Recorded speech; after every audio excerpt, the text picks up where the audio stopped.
আমার যখন জ্ঞান ফিরে তখন আমার ঘর ভরা মানুষ আমাকে জিজ্ঞাসা করে যে আমার সাথে কি হয়েছিল। আমি সব খুলে বললে সেই শুভু মোল্লাকে আবার ডাকা হয় এবং শুভু মোল্লা আমাকে দেখে বলে আমার গা বন্ধের যে তাবিজ দেয়া হয়েছে সেটা নাপাক কোনো জায়গায় পড়েছিল, তাই তাবিজ নষ্ট হয়ে গেছে। তাই সে আমাকে নতুন একটা তাবিজ দিয়ে যায় কোমরে বেঁধে রাখতে বলে। ঘটনা 3, দ্বিতীয় ঘটনার প্রায় 13 দিন পরের ঘটনা বলছি। একদিন রাতে আমি হঠাৎ আমাদের গোয়াল ঘর থেকে গরু ছাগলের প্রচণ্ড চিৎকার চেঁচামেচির শব্দ শুনতে পারি। আমি ভাবি শিয়াল টিয়াল হয়তো ঢুকেছে মুরগি চুরি করতে, তাই একটি লাঠি আর হারিকেন নিয়ে আমি চলে যাই গোয়াল ঘরে কি হচ্ছে সেটা দেখার জন্য।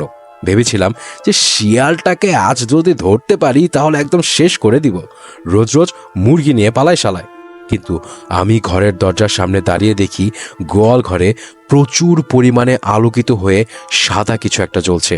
মানে এখনকার সময়ের 4-5টা এনার্জি বাল্ব যদি একসাথে ধরা হয় তাহলে যেই পরিমাণে আলো হবে ঠিক সেই পরিমাণে আলো ছড়াচ্ছে।